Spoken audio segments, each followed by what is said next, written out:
Fala, minha tropinha, como é que vocês estão? Professor Almir aqui mais uma vez para a gente ter mais uma aula maneira de geografia. Hoje a gente vai falar sobre a formação do território brasileiro, tá bom? Mas, professor, a gente não estava falando de outra coisa que não tem nada a ver com isso? Por que a gente está falando disso que, inclusive, a gente já viu lá atrás? Pelo seguinte, hoje a gente inicia a nossa revisão para a PS.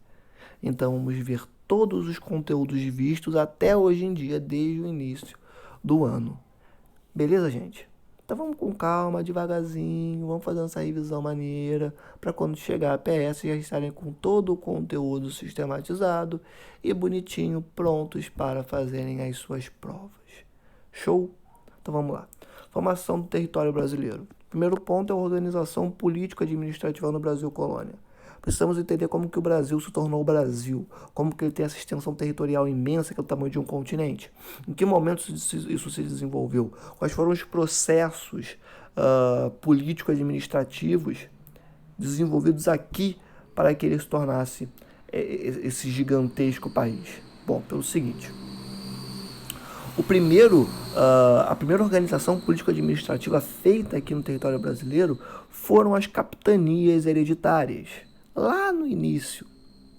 E o que foram capitanias hereditárias? Basicamente, 15 gigantescos lotes de terra. E aí, quando eu estou falando gigantescos, eu estou falando o seguinte: imaginem um estado inteiro na mão de uma única pessoa, que era o donatário. Imaginem um estado inteiro na mão de um único donatário. É disso que a gente está falando. Então, capitanias hereditárias são 15 gigantescos lotes de terra, tá? Que se estendiam do litoral até os limites da linha de Tordesilhas. Existia a linha de Tordesilhas, que delimitava a porção do território do Brasil que era de Portugal e a porção que era de Espanha, que inclusive já falamos em sala quando trocamos uma ideia logo no início das nossas aulas. Beleza? Um pouquinho antes de falarmos de fusos horários, a gente falou sobre, perdão, o Tratado de Tordesilhas. Beleza? Então, as capitanias hereditárias se estendiam do litoral do Brasil até o limite português dessa linha de Tordesilhas. Beleza? Foram entregues aos donatários, que eram justamente essas pessoas que ficavam responsáveis por gerirem, por gestarem, por tomarem cuidado, por promoverem um processo de ocupação desse território, tá? Dessas capitanias que eles ganhavam da coroa portuguesa.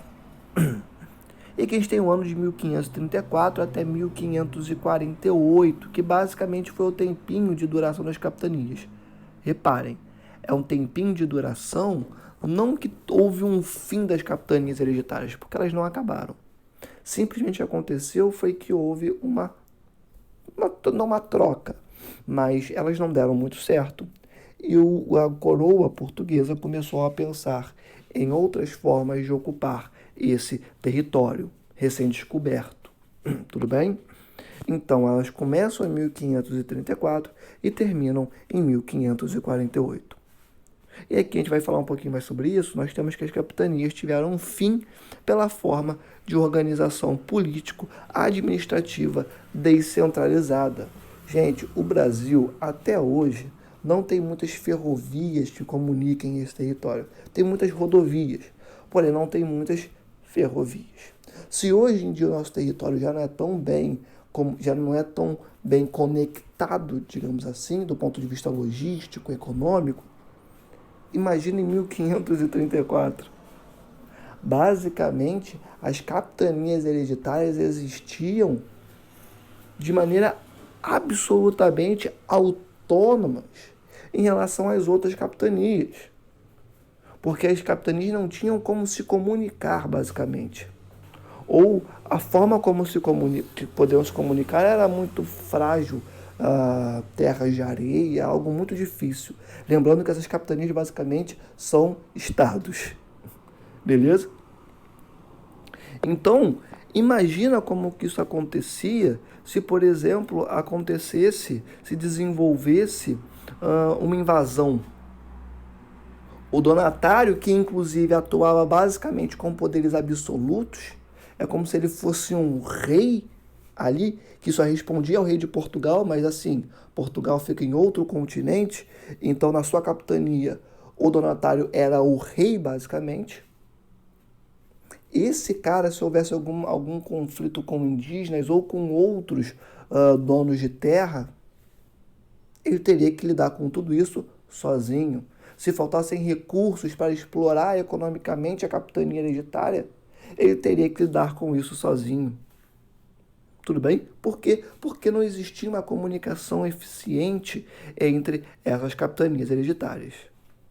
Qual é o resultado disso? Basicamente, só duas capitanias prosperaram, só duas capitanias foram para frente, tá? Que é a capitania de Pernambuco e a capitania de São Vicente.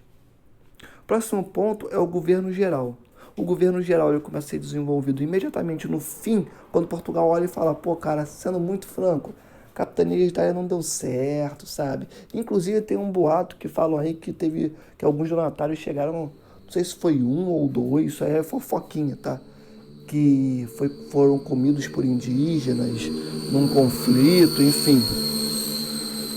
Então não deu muito certo. Então Portugal olhou e falou assim, putz, sendo muito franco, não deu certo isso. Vamos pensar alguma outra forma de organizar esse território. Mas não vamos excluir as capitanias hereditárias. Vamos adicioná-las a algo. E aí vem a ideia do governo geral, que vai durar de 1548 até 1808. Então, o governo geral ele foi instituído por conta do fracasso das capitanias hereditárias. Ele tinha a intenção de explorar essas terras e tinha também uma função de quê? De fiscalizar a exportação desses produtos que eram explorados ali. Por que fiscalizar? Pelo seguinte, desde as capitanias hereditárias, Portugal percebia que estava acontecendo uma coisa muito, muito engraçada, que era o desvio de parte da receita que era acumulada por conta da venda dos produtos, dos recursos retirados e explorados das capitanias por parte dos donatários. Então, alguns donatários, eles exploravam a capitania, vendiam e parte do dinheiro que eles deveriam entregar a Portugal, eles botavam no bolso. Então, o governo geral, além de ter a função de explorar o território brasileiro, ele tinha também a função de fiscalizar essa exploração. Gente, está falando de 1548. Tá bom? E era um sistema político-administrativo centralizado. Agora, como é que seria? Nós teríamos várias capitanias hereditárias, né? As que deram certo, principalmente, mas algumas outras também existiam e algumas outras também vieram a ser desenvolvidas. Novas capitanias depois vieram a ser feitas também. Tá? Então nós temos as capitanias hereditárias e sobre todas elas nós tínhamos um governo centralizado. Um governo centralizado na figura de quem? Centralizado na figura do governador geral. E esse governador geral, ele foi nomeado pela corte portuguesa. Só um parêntese aqui, gente. Aqui no início do nosso tópico do governo geral, eu coloquei chegada da família real.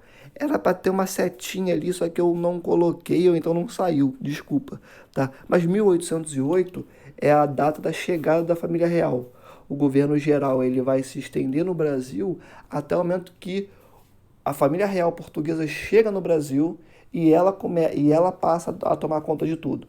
Entenderam? Então, continuando. Então, o governador geral, ele era essa figura que centralizou o poder político-administrativo no Brasil. Tá? Então, ele estava lá em cima e embaixo vinham as capitanias hereditárias. Tá? Não extinguiu as capitanias, como eu falei, e as capitanias permaneceram como uma divisão político-administrativa subordinadas ao governo geral. E aí nós temos que Salvador foi a primeira sede do governo geral. Não, beleza, vamos botar governo geral, curti a ideia, show de bola. Aonde nós vamos colocar? Pô, vamos colocar em Salvador. Então, Salvador passou a ser a primeira sede do governo geral brasileiro. tá? E Salvador foi fundada, e essa primeira sede do governo geral, Salvador, foi fundada basicamente por Tomé de Souza, show de bola, que foi o primeiro governador geral do Brasil. Então, Salvador foi a primeira sede do governo geral do Brasil. Quem funda essa primeira sede do governo geral é Tomé de Souza. Tomé de Souza foi o quê? Tomé de Souza foi o primeiro governador geral do Brasil, tá?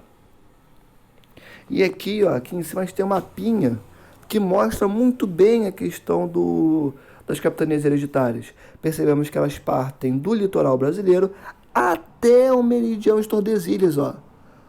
Vários tracinhos. Vocês veem que é uma coisa muito horizontal, né? Parece que eles pegaram a régua e foram passando. Isso aqui são as capitanias hereditárias, tá bom? Só para vocês verem. Continuando. Agora nós temos o estado do Brasil e o estado do Maranhão. O que acontecia? Por que eu estou falando isso aí do nada? É que são dois pontos muito interessantes.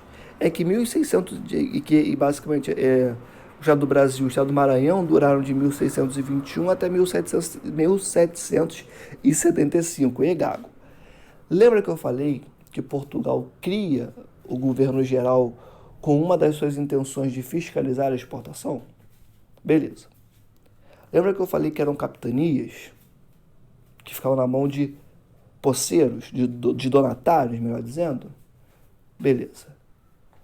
Que eram várias? Beleza. Num país recém-descoberto? Descoberto não, encontrado, né, que é o termo mais correto? Beleza. Gente, isso aí é o cenário perfeito para dar briga, para dar problema. Ué, é o tamanho de um continente. Como é que você vai fiscalizar com perfeição de ponta a ponta? Alguém vai querer se criar para cima do outro. Alguém vai querer ter mais poder em relação ao outro. Alguém vai achar que tem mais espaço para pegar o dinheiro e botar no bolso. Então, Portugal constantemente modificava a administração da colônia para fortalecer o seu poder sobre certas áreas. Então, ela chegava na capitania hereditária e falava, então, você agora não vai ser mais donatário, eu vou colocar esse cara aqui. Ou então, por exemplo, junto do governo geral sobre todo o resto, nós tínhamos algumas ramificações desse poder, tá? Nós tínhamos a Câmara, por exemplo, do que eles chamavam dos homens bons, entre aspas, que basicamente eram grandes proprietários de terras que tinham o poder econômico, porque eles tinham as terras onde eram produzidos os recursos que eram exportados, e porque eles tinham poder bélico também, porque eles tinham milícias. Outro elemento muito particular do Brasil que existe desde o século XVI, milícias. Esses donos de terra tinham exércitos particulares, digamos assim. E também faziam parte da igreja, tá? Faziam parte do clero. Colocavam seus familiares ali dentro, porque a igreja também tinha muito poder político nesse momento. Então, você tinha uma estrutura política desenvolvida, de certa forma complexa, e que Portugal olhava para aquilo e vira e mexe, ela mudava as peças do tabuleiro e colocava as pessoas que mais a representassem. Tranquilo? Por que eu estou falando disso tudo? Pelo seguinte, porque a criação do Estado do Brasil e o Estado do Maranhão vai justamente nesse caminho. Portugal institui essa organização que basicamente agora o Brasil ele seria dividido em duas partes. O Estado do Brasil e o Estado do Maranhão. Para facilitar a gerência de Portugal sobre esse território. Então teremos agora o Estado do Brasil com sede em Salvador e o Estado de Maranhão, do Maranhão com sede em São Luís. Tá? E nesse momento houve um aumento do número de capitanias hereditárias. Tá? Pensem o seguinte, o mapa do Brasil. O território todo recortado, várias capitaniazinhas. E sobre elas agora nós teríamos dois estados. O do Brasil e o estado do Maranhão. Cada um deles com seus respectivos governadores gerais. Lembrando que o poder político se desenvolvia governo geral, capitanias hereditárias e também algumas ramificaçõezinhas, uma delas inclusive sendo aquela Câmara dos Homens Bons, entre aspas, que iria representar mais ou menos uma Câmara dos Deputados, uma Câmara dos Vereadores. Beleza? Então, tínhamos o Estado do Brasil com o seu governador-geral, tínhamos o governo do Maranhão com o seu governador-geral, tranquilo? E ali dentro desses dois estados nós tínhamos capitanias hereditárias. Tá? Essa foi a forma que Portugal desenvolveu para poder facilitar o seu poder político dentro do território brasileiro. Próximo tópico, a organização político-administrativa no Brasil Império. E agora está falando do Brasil imperial. E aí, claro, a gente vai falar do sistema imperial monárquico, como que a monarquia brasileira gerenciou esse território. E aí nós temos que o poder estava centralizado agora na figura do imperador. A família real já chegou aqui. Não é mais o governador-geral que tem a função de gerir o território brasileiro.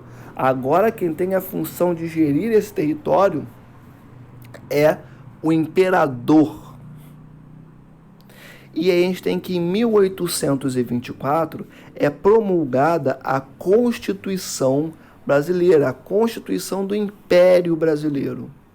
Tá? E aí nessa Constituição de 1824, algumas coisas muito importantes vão ser criadas, como por exemplo os 4 poderes. Quais eram esses 4 poderes? O executivo, que ele era representado pelo imperador e pelos seus ministros, pelo legislativo, que era representado pelo Senado e pela Câmara dos Deputados, pelo judiciário com seus juízes e tribunais, e pelo moderador, que quem lidava ali com o moderador era o imperador, que basicamente o poder moderador, ele olhava o que os outros 3 poderes faziam. Lembrando que o primeiro deles já é o imperador que está ali dentro, ou seja, basicamente, o poder moderador tinha a função de gerenciar o que os outros 2 poderes, o legislativo e o judiciário, faziam. Se o imperador não gostasse, ele vetava. Beleza? Professor, eu preciso saber quem compunha o poder executivo, legislativo, judiciário e moderador? Óbvio que não. Óbvio que não. Não vou cobrar isso de ninguém. Ninguém vai cobrar isso de vocês em lugar nenhum. É só para vocês terem em mente que essa divisão de poderes no Brasil começa a se desenvolver com maior presença, digamos assim, a partir da Constituição de 1824. Algo que se assemelha um pouco com a divisão dos 3 poderes que nós temos hoje em dia. Tá bem? Essa divisão mais divididinha, mais próxima do que nós temos hoje em dia, na nossa Constituição, vem de 1824. Agora, quem compõe o executivo, o legislativo, o judiciário e o moderador, vocês não precisam saber. Tá? Só saibam que 4 poderes foram criados com a Constituição de 1824. Tá bom? E o outro ponto também que essa Constituição fez foi dividir, amplificar e criar províncias. Agora estamos falando de províncias. Tranquilo? Ela pega aquelas capitanias gigantescas e fala, não, isso aqui é grande, né? Vamos dividir isso aqui no meio. Vamos dividir isso aqui em 4 partes. Então o que começa a fazer? Começa a pegar grandes blocões de terra, grandes porções de território e dividir. Agora isso aqui vai ser uma província. Essa partezinha dessa capitania hereditária aqui gigantesca vai ser uma província. Nessa capitania aqui hereditária cabem 4 províncias. Então começa a promover a divisão, a amplificação e a criação de províncias. Tudo bem? E já no final do período monárquico, o Brasil já contava com 26 províncias. Lembrando que o Brasil atualmente tem 26 estados. Então já começa a ter uma configuração territorial mais semelhante ao que temos hoje em dia. Tranquilo? E aqui também tinha que ter uma setinha. Nas províncias tinha que ter uma setinha, mas não saiu. Desculpa. Mas basicamente é uma setinha que partia de províncias, que dizia que essas províncias eram desenvolvidas a partir de antigas capitanias. Tá bom? Próximo tópico aí para a gente é justamente a organização político-administrativa do Brasil no início da República até os dias atuais. Então nós temos que o sistema federativo é republicano. Não temos mais capitanias hereditárias, não temos mais governo geral, não temos mais império. Estamos falando agora de república, República Brasileira. Basicamente, a República Brasileira começou a existir em 1889.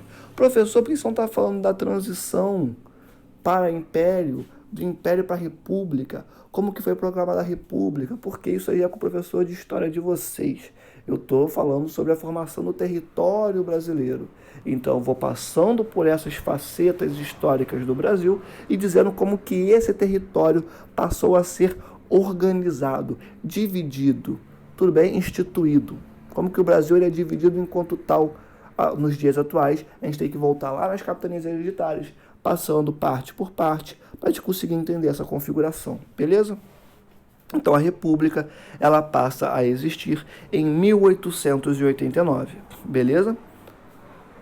E Marechal Deodoro da Fonseca foi aquele que proclamou a República. Show de bola. Só que acontece, em 1891, cria-se a Constituição da República, promulga-se a Constituição da Primeira República, beleza? Então, a Constituição de 1891. E essa Constituição apresentava uma forma de administração que seguimos até hoje. Porém, claro, gente, com certas modificações. Então, muitas das coisas que nós temos hoje em dia, do ponto de vista de organização desse território em que nós vivemos, partem lá da Constituição de 1891, da Primeira República, da República Velha. Beleza? Claro, com algumas modificações, mas o grosso parte de lá. Tranquilo? Então, a autonomia parcial das unidades político-administrativas. O que são essas unidades político-administrativas? São os estados. Os estados passam a ter uma autonomia maior, deixando claro que depois esses estados seriam reunidos aonde? Em uma federação. Vamos chegar lá daqui a pouquinho. Então, os estados detinham ainda certa autonomia, mesmo dentro desse regime republicano. E esses estados, como eu falei para vocês, compõem uma federação que é um país. O Brasil é uma república federativa.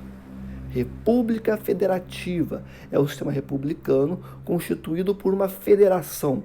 O país é uma federação. O que é uma federação? É uma união política entre estados. Entre estados que possuem certa autonomia. Como assim? Eles não têm vereadores? Não têm deputados estaduais? Nós temos uma carta magna, que é a legislação.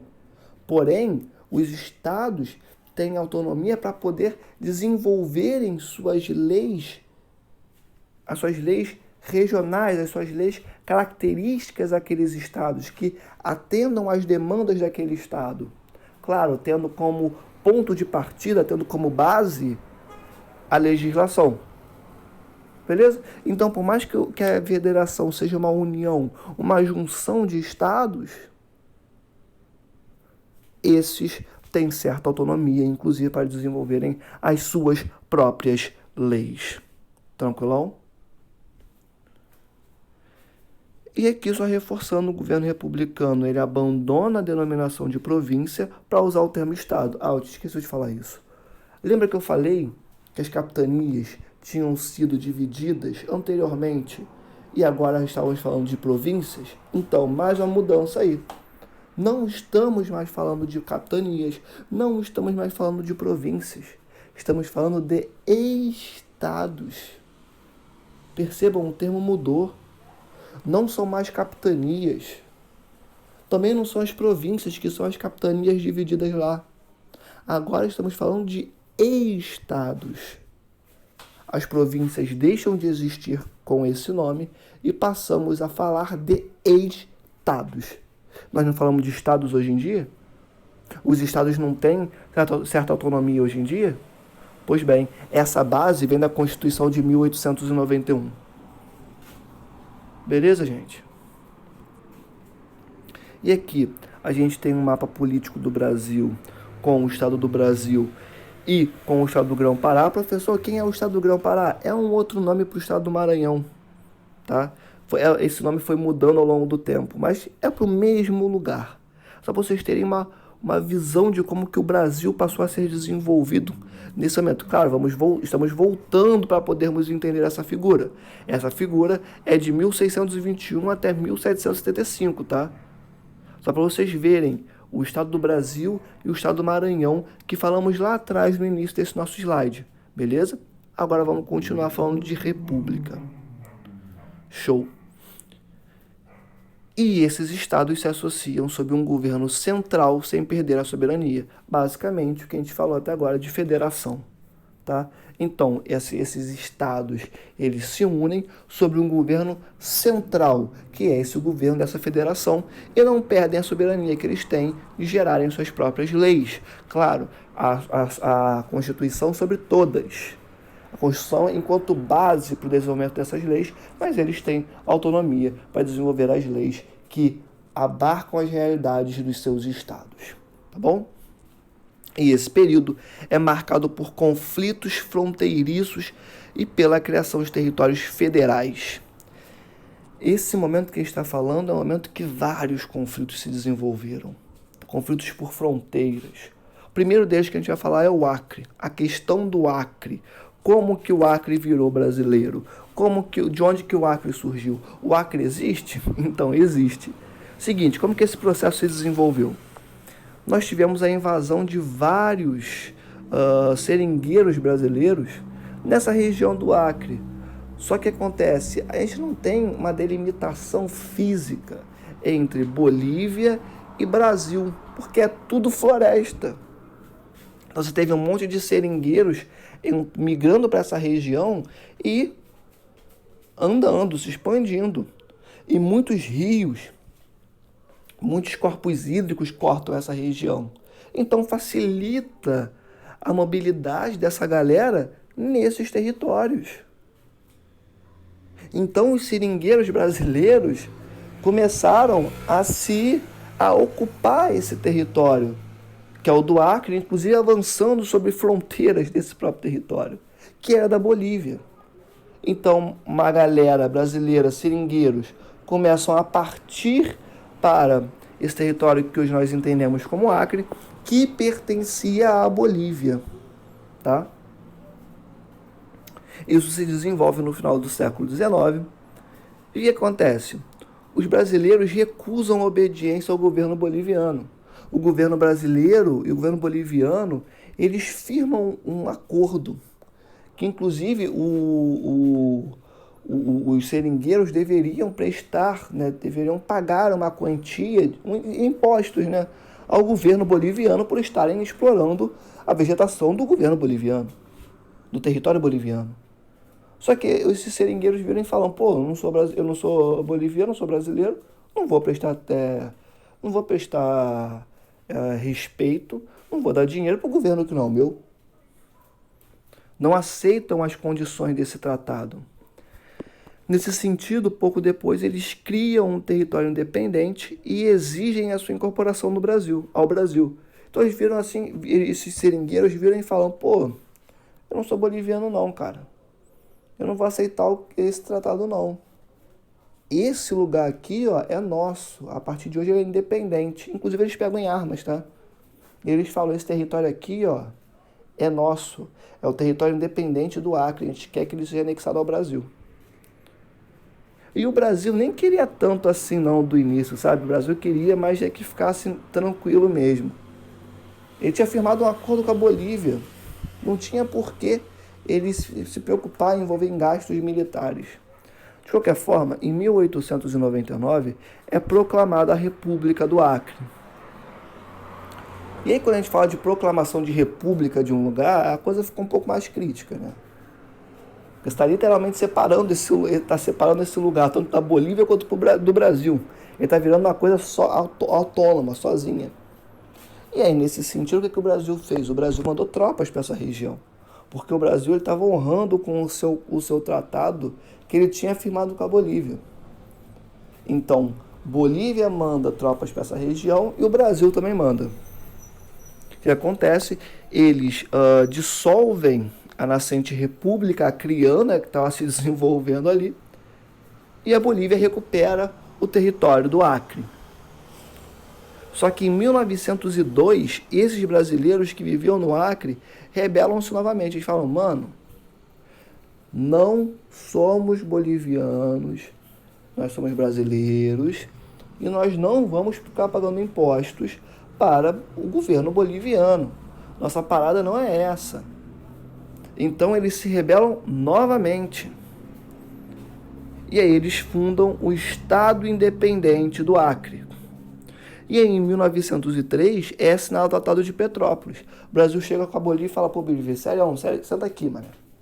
Vamos conversar. Não tá dando certo isso. Vamos assinar o tratado aqui, esse tratado aqui de Petrópolis, que aí a gente diminui as tensões militares, que tava rolando uma tensão militar ali, porque fala, pô, Brasil, olha os caras aqui, cara. Os malucos não querem fazer nada, não querem respeitar os tratados que a gente firmou. E o Brasil, pô, cara, eu vou fazer o quê?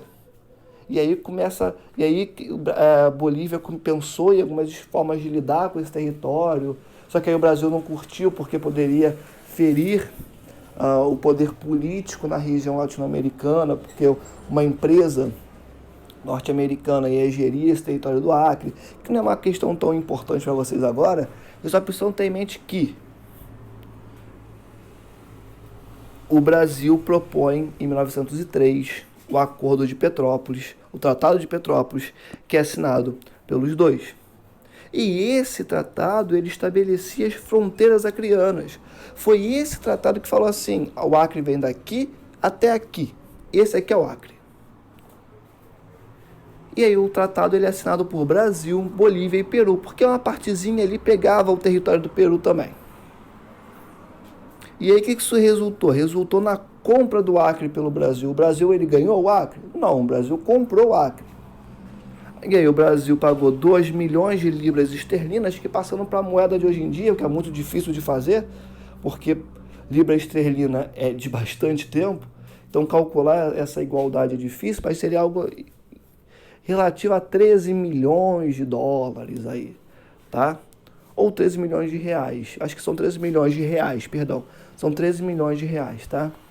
Então, enfim, é o dinheiro da época. Então o Brasil ele pagou 2 milhões de libras esterlinas pelo Acre, paga a Bolívia, e o Brasil ficou responsável também pela construção da ferrovia Madeira-Mamoré. O que acontece? A Bolívia tinha perdido a sua conexão com o mar alguns anos antes, por conta da guerra que ela tinha travado com o Chile, que pegou parte do seu território, essa parte que conectava com o mar, então ela perdeu a conexão com o mar.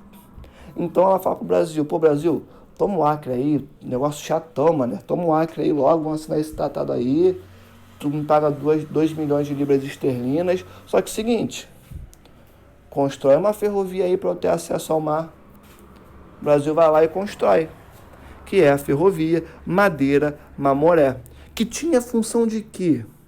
Basicamente tinha a função de escoar a produção de borracha boliviana, tá? Então a Bolívia queria escoar sua produção para o mar, vira para o Brasil e fala, pô, toma o Acre aí, cara, mas constrói uma ferrovia aí e fica tudo tranquilo. E aí o Brasil constrói essa ferrovia, que inclusive é uma ferrovia que tem uma história muito complexa, porque mais ou menos 5 mil operários morreram na construção dessa ferrovia, porque era no meio da mata, uma natureza completamente complexa, difícil de se transpor, altas doenças e, enfim, falta de necessidades básicas, né, para você conseguir se estabelecer em uma região, meio da mata, um calor absurdo, muito inseto, não tem o mínimo de infraestrutura básica para que essa obra gigantesca fosse desenvolvida, então muitos trabalhadores morreram construindo a ferrovia Madeira-Mamoré, tá bom? Tá. E também a intenção era comunicar essa ferrovia até os portos de Belém e de Manaus para que a Bolívia conseguisse escoar a sua produção de borracha. E em 1904, o Acre foi definitivamente incorporado ao território brasileiro. Então, toda essa história do Acre só vai ser concluída em 1904, quando finalmente ele vai ser incluído ao território brasileiro, tá? Perdão, gente. A próxima questão fronteiriça que a gente tem aqui para conversar é justamente a questão da zona de Palmas, né? Que o conflito foi iniciado no segundo reinado. Aqui o mapinha do Acre para vocês verem onde que está o Acre hoje em dia. Ó a Bolívia aqui embaixo. Essa região fazia parte da Bolívia. E ó o Peru aqui, ó. Por isso que o Brasil também pagou pro Peru. Toda essa região era a região que tinha sido ocupada pelos seringueiros brasileiros. Show? E aqui, ó, a ferrovia Madeira-Mamoré. Estão vendo? Beleza. Então, o que acontece? Esse conflito que a gente vai falar agora, que é o conflito da zona de Palmas, beleza. Ele envolveu o Brasil e a Argentina, tá? Que basicamente foi uma área de fronteira no extremo ocidente dos estados de Santa Catarina e Paraná. Era uma região ali que ficava bem no sul do Brasil e que era próxima da Argentina, que os dois queriam, tanto o Brasil quanto a Argentina. Quem fez a arbitragem, quem diminuiu os conflitos que estavam acontecendo ali, foi justamente o presidente dos Estados Unidos em 1895, que nesse caso deu uma sentença favorável ao Brasil e o Brasil teve acesso a essa região que ele queria, essa região fronteiriça. Questão do Amapá, que envolveu Brasil e França. Quando a gente fala França, é bom sempre lembrar que na América do Sul, a gente tem um país até hoje que se chama Guiana Francesa, que faz parte do Império Francês. Até difícil falar Império Francês hoje em dia, mas faz parte do território francês, né? Ou seja, uma parte da França está aqui na América Latina. É sempre bom lembrar disso. Então, sim, se foi um conflito entre Brasil e Guiana Francesa, foi um conflito entre Brasil e França. Beleza? Os guianeses reivindicavam uma área além do rio Oiapoque. E esse rio Oiapoque está onde? Ele está no extremo norte do Brasil. Então era uma região que está lá no extremo norte do Brasil, até porque a Guiana Francesa fica nessa região, mais a norte mesmo. E os guianeses queriam essa região para eles e o Brasil também queria. Perto de rios, importante para escoamento de produção, né? Ter o corpo hídrico ali bastante caudaloso é sempre importante para qualquer território, para qualquer país. Justamente do ponto de vista de escoar pessoas, escoar a produção para o mercado externo. E essa questão que estava sendo desenvolvida entre brasileiros e guianeses foi a julgamento internacional. E aí, no dia 1º de janeiro de 1900, o presidente suíço deu ganho de caso ao Brasil. Por que um presidente suíço aleatório? Porque o juiz presidente da Comissão de Arbitragem Internacional, nesse momento, era o presidente suíço. Tá bom? E aí o Brasil ganhou essa região. E essa região foi incorporada ao estado do Pará. Depois, houve uma separação mais à frente, na época de Getúlio, se não me engano, em que essa região do Amapá foi separada do estado do Pará. Tudo bem? Mas nesse momento, essa regiãozinha aí que nós estamos tratando foi anexada ao estado do Pará. Show de bola? E a próxima questão e última é a questão do Pirará, que foi entre o Brasil e a Guiana Inglesa. Guiana Inglesa era uma colônia da Inglaterra, que depois foi até passou para o Reino Unido, né, que Reino Unido e Inglaterra, mais alguns outros países, que fazem parte deste Reino Unido, mas a gente fala sobre isso em outro momento. Mas enfim, a Guiana Inglesa, ela era uma colônia da Inglaterra na América Latina. Hoje em dia, ela é só Guiana, tá? Ela já conseguiu sua independência e se tornou um país independente que tem o nome oficial de Guiana, mas ela ainda é conhecida enquanto Guiana Inglesa, tá? Inclusive tem a língua oficial como inglês. Existe uma região na América Latina que a língua oficial é inglês, que é na Guiana. Sem falar que também lá dentro tem alguns dialetos de alguns grupos que existem ali dentro, algumas tribos, enfim. Tem alguns dialetos locais, mas a língua oficial do estado guianense ou guianês, tem que ver, a língua oficial da Guiana é o inglês, tá? Mas vamos voltar para essa época que a gente está falando. Então houve uma disputa entre Brasil e Guiana Inglesa, que foi a disputa pela posse das terras no entorno do lago Pirará, que fica no leste do atual estado de Roraima. Também foi a Tribunal Internacional. Gente, sempre quando for uma questão entre dois países, vai a Tribunal Internacional, tá?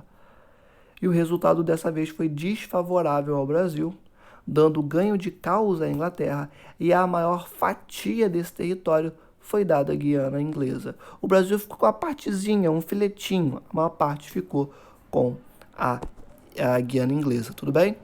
O primeiro mapa que a gente tem aqui é sobre a questão de Palmas, e a gente vê essa região que foi incorporada ao território brasileiro, tudo bem? Essa regiãozinha mais alaranjada. O próximo mapa a gente vê justamente essa região que foi também incorporada ao Brasil, que é o território disputado pelo Brasil e pela Guiana Francesa, beleza? A gente acabou de conversar, a gente vê no mapinha qual é essa porção. Olha a Guiana Francesa aqui em cima, olha a proximidade. E aqui a questão do Pirará, e a gente vê que o verdinho, ó, é o território que foi cedido ao Brasil, e o que está mais amarelado é o que ficou com a Guiana Inglesa, que ficou para a Inglaterra. Tudo bem, gente? Então, no mapa a gente consegue visualizar, a gente consegue espacializar mais esses territórios que foram conquistados, que foram adquiridos ou não, ou só uma partezinha pelo território brasileiro e que foi disputado com outras nações e que foram fundamentais para a constituição do nosso território, tal como nós temos hoje em dia, em 2020. Beleza? Então é isso, gente. Hoje a aula foi um pouco mais curta, consegui. Uhul! Ficar um pouco mais dinâmica e tal. Não ficar uma aula de 1 hora e tal, enfim. Já estou me alongando aqui. Espero ter sido instrutiva, boa para vocês. Recadinhos de sempre.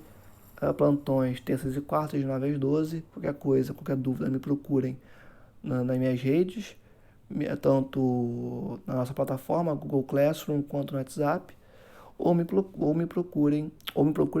ou preencham lá o qual é a sua dúvida para sanarem todas essas dúvidas ou responder na sexta-feira em vídeo, tá bem? É isso, gente. Fiquem bem, fiquem com Deus, cuidem-se, cuidem dos seus, e semana que vem a gente continua com mais revisão. E é isso. Beijo no coração e tamo junto. Sempre se lembrem, no final tudo fica bem, tá? Beijão, gente. Tchau, tchau.